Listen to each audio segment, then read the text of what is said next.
Moraes acabou de vazar vários trechos da delação do Mauro Cid. Eu vou colocar aqui, tá? Vou começar. Vazar não, né, Kiko? Porque ele levantou o sigilo. Levantou o sigilo. Perdão. Não vazou nada. Perdão. Tem razão. Meia culpa. Vamos lá. Eu vou ler de novo. Sim, senhor. Nós todos aqui somos pessoas experientes. Pense bem. Ó, nós estamos falando de 26 de dezembro. Sim, senhor. Alguém que passou, como o senhor mesmo diz, o mês todo com o presidente, esse aparecido, manda uma mensagem dizendo: o pessoal que colaborou com a carne estão me cobrando se vai ser feito o mesmo churrasco. Obviamente, aqui, quem é o pessoal e carne é dinheiro. Ou seja, quem estava financiando o golpe está cobrando se vai ter o golpe. Isso. O senhor responde. Hã? É nesse sentido. É isso? Isso, senhor. O senhor responde. Não, nesse sentido. E o senhor responde, vai sim. Ponto de honra. Nada está acabado ainda da nossa parte. Eu quero saber o seguinte: quem é o pessoal que colaborou e estavam colaborando para o quê? Para o dia 8 de janeiro? Ministro, eu acho que estavam colaborando para manter o pessoal lá, né? Para manter o pessoal lá. E a pressão estava começando, ainda mais dele, né? Porque ele estava pressionado porque ele conhecia o pessoal de fora. Ele tinha contato com o pessoal do agro. E o pessoal do agro não vendo nada acontecer. Eles achavam que ia acontecer alguma coisa. Eles estavam naquele, hoje vai acontecer. Então eles estavam nessa angústia de esperar que fosse dado o golpe, de esperar que o presidente assinasse um decreto e as Forças Armadas fizessem alguma coisa. Era o que acontecia, ainda mais nesse período, que foi um período que eles começaram a ir para frente do Alvorada, né? O presidente até falou com eles, né? Alguma coisa, eu creio que foi nesse período. Então eles estavam pressionando, cadê? Nós contribuímos com isso aqui, nós estamos pressionando, nós estamos pedindo, nós estamos falando, né? E cadê? Então foi nesse sentido, né? Que aí ele começou realmente a pressionar e querer que falasse, que tivesse alguma coisa. E a minha resposta foi no sentido que ele estava com o presidente, né? E o presidente, de certa forma, sempre, vou dizer que, usar a palavra que ele dava esperança que fosse acontecer alguma coisa que pudesse convencer as Forças Armadas a fazer alguma coisa. Então, esse era o ponto. Tá, esse é o primeiro. Se quiserem comentar, fiquem à vontade, Vinícius e Rogério. Rogério? Falta o quê? Que tem falta? Cara de porco, tem focinho de porco, tem orelha de porco, tem rabo de porco. Como é que eu... Faz o... eu esqueci o nome da onomatopeia. Como porco. Falta o quê para qualificar essa turma de golpista e de... Como muita gente tem enfatizado, o crime só pode ser a tentativa de golpe, porque se o golpe fosse consumado, não teria mais nem judiciário para julgar. Então, falta o quê para essa galera ser julgada e apontada com todos esses crimes aí? Não falta nada. Se alguém ainda tinha alguma dúvida, tá aí. Ou então vão achar que agora o Mauro Cid está mentindo. Perfeito. Juntando o Mauro Cid aí, juntando o Mauro, os áudios, os vídeos que estavam no roteiro do golpe da PMDF, os documentos, a minuta de decreto, falta o quê? Nunca na história da humanidade uma tentativa de um golpe foi tão bem documentada como essa do Brasil que a gente está vendo agora. Diga, Vinícius. Exatamente, né? O Mauro Cid, ele está ali no Instituto da Delação Premiada, portanto não tem valor testemunhal, né? Porque ele é um delator. Mas agora, todo mundo sabe o grau de proximidade que ele tinha com o presidente Jair Bolsonaro e não, muito dificilmente ele ia inventar isso, mas tudo bem. Aí a gente não pode usar como prova testemunhal porque ele é delator, né? A gente cansou de repetir isso durante a Operação Lava Jato, não é agora que eu vou alterar esse entendimento, que é um entendimento legal. Isso está escrito na lei de delação, de resto, né? Agora, leva a outras provas testemunhais. Essa indicação que dá o delator faz com que a gente vá analisar as outras provas existentes, testemunhais, periciais e documentais, e forme conteúdo probatório que não deixa dúvida de que o Bolsonaro estava na articulação de um golpe. Quais são essas provas que eu estou falando? Ora, as provas documentais e periciais dos registros de conversa do seu vice-presidente, do seu candidato a vice-presidente e ministro da Defesa, general Braga Neto, que está preso. A conversa de Zap, em que ele pressiona outros militares a aderirem à iniciativa golpista e incentiva os seus subordinados, principalmente os quijos pretos, a cancelarem aqueles que não. Existe a minuta do golpe, que foi encontrada em mais de um gabinete. Existe a prova testemunhal de militares, a cúpula do governo, como, por exemplo, o comandante-geral do Exército, à época, que dizem que foi convidado a fazer um golpe e falou, se o senhor for tentar dar um golpe, eu vou ser obrigado a prendê-lo. Isso são provas testemunhais. Provas testemunhais são provas, né? Não é quando você junta... Delação fabricada, como aqui você deu aquela matéria incrível. Não é delação fabricada, desculpa. Exato. Não é uma delação que o Dallagnol escreveu e entregou para o advogado do Pedro Barusco para ele só assinar. Não é. Você viu o jeito que o Mauro Cid está contando como as coisas ocorreram? E o que ele conta levou à produção probatória, seja documental ou pericial, por meio das conversas de Zap registradas do Braga Neto, seja por meio da prova testemunhal da cúpula do Exército, seja por meio da prova documental, da minuta do golpe que foi encontrado em poder do Jair Bolsonaro e seus assessores. Então não tem o que falar, Não é possível que se queira crer, só porque o Bolsonaro não falou a palavra golpe, que todo o seu entorno, o seu núcleo duríssimo, estava planejando um golpe, como há provas testemunhais periciais e documentais para tanto, que toda a sua cúpula, todo o seu núcleo duro estava promovendo um golpe, e que ele não seria o beneficiado. Seria quem, meu Deus do céu? Né? Claro. Todo mundo está tentando fazer um golpe em nome dele, mas ele não falou a palavrinha golpe, ele não respondeu. Pô, o que você quer, ou então vão dizer que era um churrasco mesmo, que ele ia se reunir ali na Alvorada, fazer um churrasco com espeto. É isso que eles vão achar? Que a Folha vai achar que quem está descrente da denúncia? Ô, Rogério, e sabe qual é o problema dessa tese do churrasco? É que o que existe é um cesto probatório, um cesto, não existe nada individual. Se esse está falando da carne, tem uns outros 8 que não dá. Então você consegue até individualmente tentar atacar uma ou outra prova, mas o cesto probatório é muito robusto. E é isso que está muito claro na denúncia do Gonê. Eu não sei se a Folha não leu, se agora ela mudou o seu entendimento sobre o processo penal, se esqueceu que já sabia, não sei o que acontece. Mas parece que ela não leu a mesma denúncia que eu. Isso aí. Eu li. Vamos lá. Ficava pressionando, ficava enchendo o saco. Eu falei, não, vai que estamos firme ainda, estamos na luta. Então foi um pouco nesse sentido. É como eu comento com o senhor. Eram várias mensagens, várias pessoas pedindo, igual essa mensagem, ministro. Eu falei, recebia centenas. Igual essa mensagem, tinha centenas, né? Com outros contextos, com outras perguntas, e o pessoal querendo falar cifrado, querendo falar criptografado para não ser percebido. Então, a quantidade de mensagens eram muitas. Mas, realmente, a ideia era, não vai acontecer nada, vocês não vão virar a mesa, né? Nós estamos aqui, nós ajudamos, né? Mobilizamos milhares de pessoas. E ele é do agro. Ele é mais humilde, mas é do agro. E ele estava lá, alguém estava sustentando ele lá. Né? E esse pessoal estava cobrando. Então, o sentido é um pouco disso. Né? Sim.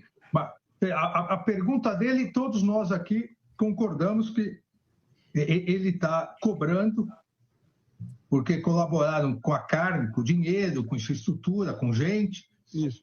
Mas ele pergunta, vai ser feito mesmo o churrasco, que seria o golpe? O que eu quero entender melhor é a sua resposta. O senhor não disse, não sei, vamos ver. O senhor disse, vai sim, ponto de honra. O que o senhor quis dizer com isso? Ministro, eu acho que o contexto foi, que eu falei, era o que o presidente ainda mantinha a chama acesa, que pudesse acontecer alguma coisa. O senhor mantinha a chama acesa? O senhor acreditava que dava para dar o golpe até o último minuto? Não, senhor. Não, senhor. Eu, na minha opinião particular, não. E até porque eu sabia, se o senhor percebe, se o senhor pegar todas as minhas mensagens antigas, você vai perceber que eu falava, não encontrou fraude, está preocupando, está procurando, o presidente não vai dar golpe. Assim, se o senhor percebe, todas as minhas mensagens são nesse sentido. E eu estava acompanhando, estava vendo o que estava acontecendo, até por saber que as Forças Armadas não faziam nada. Né? Então, agora, o senhor disse que até porque o senhor mesmo falou, foram mais de 13 vezes, mas que realmente as provas mostram que esse tenente, ele é tenente, né, Aparecido Portela? Sim, senhor. Ele tinha uma amizade com o ex-presidente Bolsonaro, e o senhor disse que o presidente sempre dava esperanças, né, que algo fosse aparecer, até não ter as palavras, algo fosse aparecer para convencer as Forças Armadas. Isso, sim, senhor. Inclusive, só abrindo um parênteses, para não perder a ideia, esse foi um dos motivos que o presidente não desmobilizou o povo na rua. Porque muita gente dava para ele o assessoramento, como eu falei na minha colaboração, né? Uns eram radicais, né? Outros eram medianos. Não concordamos, mas não tem o que fazer. E outros eram conservadores. Presidente, manda esse povo para casa, aceita a derrota e fala que só vai ser oposição ao Lula e ponto final. Né?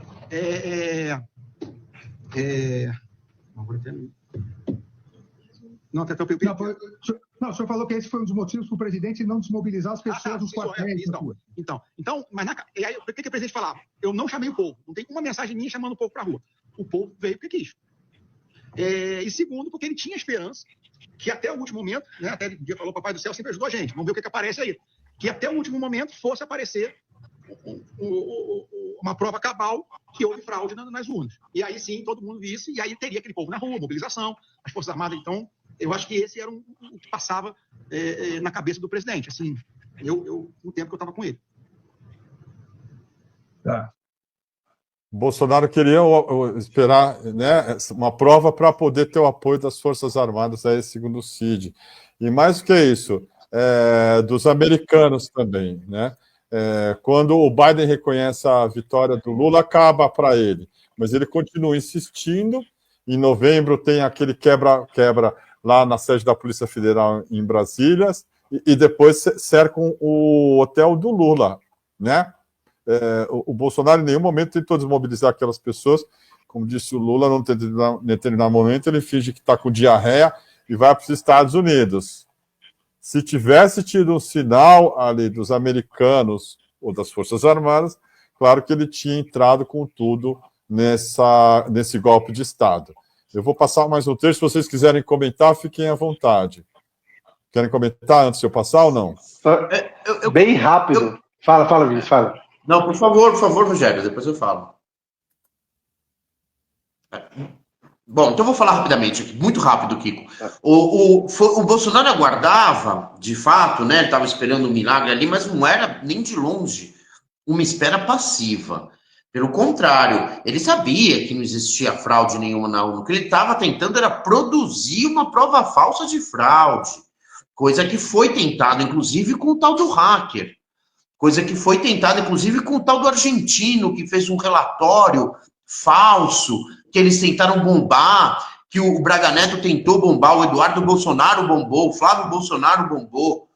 Eles estavam tentando era dar um jeito de produzir uma prova falsa de que existia fraude nas urnas. Então não é que ele estava esperando relatórios para ver se tinha uma fraude, não. Então a mobilização nos quartéis ela foi mantida graças ao Jair Bolsonaro. Aquele pessoal do Hipócritas, do canal Hipócritas, que depois eles ajudaram a fugir, o blogueiro que ele emprestou o carro, isso também consta na denúncia, emprestou o carro. Todas essas pessoas, existem provas disso no relatório da polícia e na denúncia, eram orientadas a manter a mobilização nos quartéis. Então ele que não venha dizer que ele não chamou ninguém, né? Nos quartéis que o pessoal abria para dar água para golpista, né? Para deixar usar a geladeira e o fogão. Deixa eu passar mais um trecho aqui.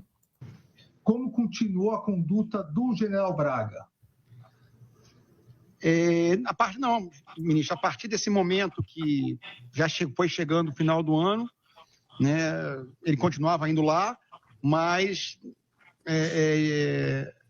o pessoal interno ali já foi esmorecendo, digamos assim, os mais ativos, né, digamos assim, já foram esmorecendo, foram sumindo, e até que dia 30 o presidente embarcou.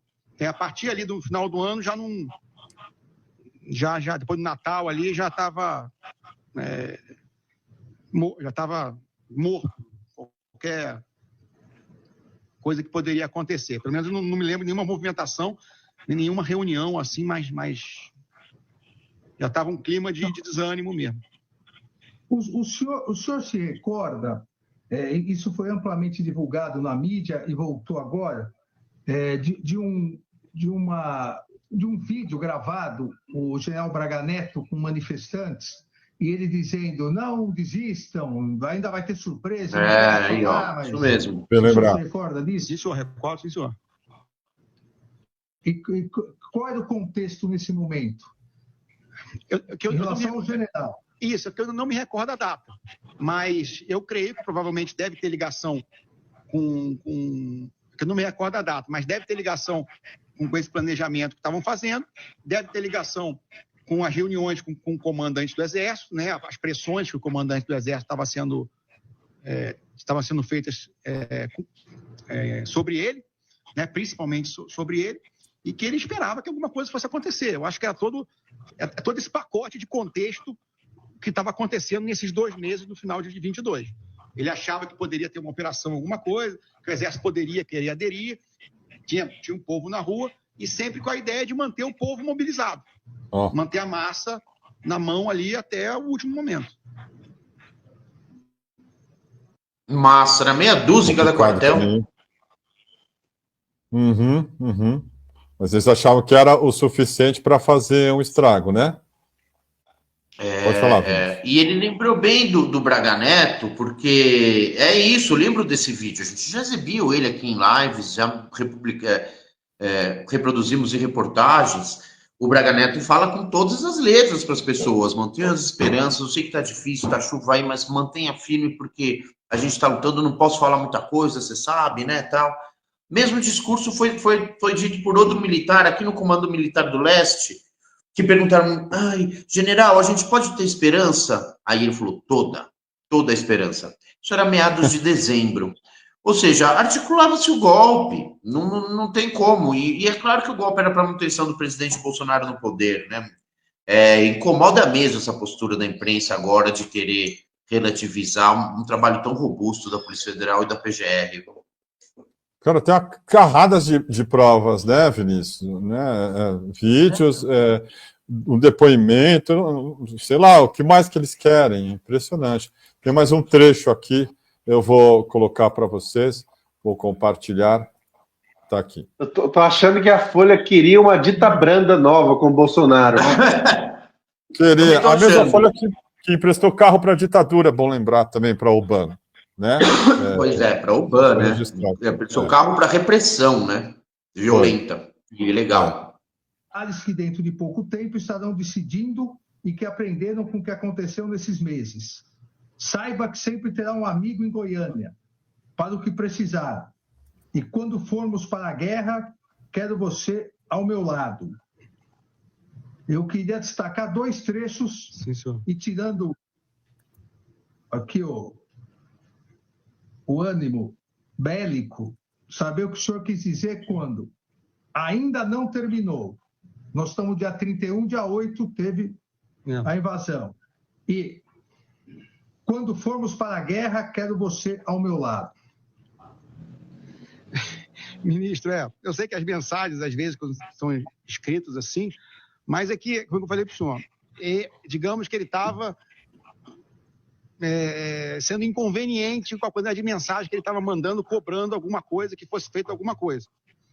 E eu tentei fazer uma mensagem ali de esperança, que ainda estamos aí, as próximas gerações do Exército vai vir, você está comigo, você é um grande amigo meu, né? As próximas gerações, tanto que eu falo as próximas gerações, os oficiais.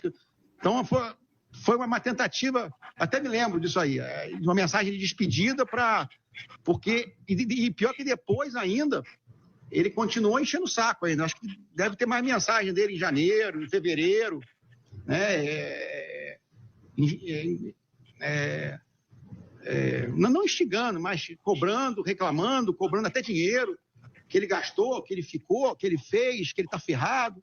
Então as mensagens dele continuaram, inclusive no mês de janeiro, até os fevereiro e março tinha toda hora ele estava mandando esse tipo de mensagem. E eu tentei fazer uma mensagem de fecho, digamos assim, né? Mas que realmente já estava nos Estados Unidos, inclusive já não estava nem mais com o presidente, porque nesse dia 31 eu já peguei o voo que fui para casa do meu irmão que morava na Califórnia, o presidente ficou em Orlando. Então, eu nem passei o Réveillon com o presidente. Então, eu já estava afastado do presidente, fisicamente, né? E naquele momento eu ainda estava indo para Goiânia. Só para registrar, aqui está o Gonê aqui embaixo, tá ouvindo essa oitiva, né? Acompanhando esse depoimento. Tem mais um vídeo, não sei se vocês querem comentar, antes de eu passar aqui, do Cid contando que o Bolsonaro pressionou o general Paulo Sérgio Nogueira a escrever um relatório sobre as urnas eletrônicas. Vocês querem comentar ou eu posso passar? Não, por mim pode Pode passar. lá? Vamos lá, a audiência está boa. Pessoal, vamos contribuindo aqui com o DCM. Estamos trazendo notícia quentinha. Acabaram de sair esses vídeos. Nós estamos fazendo as melhores análises que vocês vão encontrar na mídia tradicional, na mídia independente aqui no DCM, com o Vinícius e o Rogério Tomás. Por favor, então, contribuam com o DCM. Vamos lá. E tem um superchat aí, desculpa, que a gente vai responder direitinho, viu? Quem está mandando com dúvidas aí, pode ficar tranquilo que vai ser respondido aí. Quem quiser mandar superchat perguntas, serão todas contempladas. É isso aí, nós vamos responder tudo. Por favor, mandem bala aí.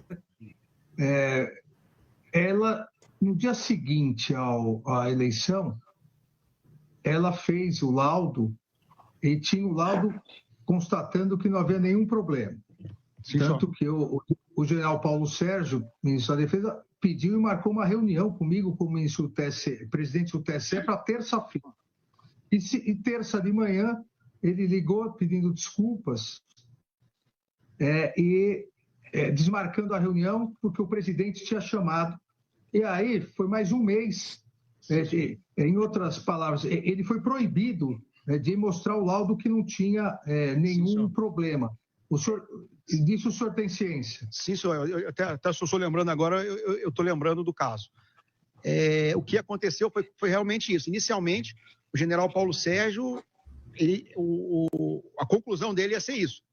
Aí o presidente estava pressionando ele para que ele escrevesse isso de outra forma. Ele queria que ele escrevesse alguma coisa que não... Na verdade, o presidente queria que escrevesse que tivesse fraude. Então, foi feita uma construção, uma discussão ali, e o que acabou saindo, eu acho, foi que não se poderia comprovar porque não era possível auditar. Eu acho que foi isso a conclusão final quando ele enviou o documento para o senhor, se eu não estou enganado. Exato. Então, eu acho que acabou sendo um meio termo entre o que o presidente queria e o que o general Paulo Sérgio fez com o trabalho técnico dele. Essa informação eu recordo disso, sim, senhor. Tem mais um vídeo aqui, se vocês quiserem, por favor, comentem à vontade. Isso só corrobora o que eu tinha dito, que não se tratou de uma espera passiva do Jair Bolsonaro pelo relatório, não sei o que, ele o tempo todo pressionando para que se chegasse a resposta que ele queria que chegasse, né? Sim. Perfeito, é isso aí.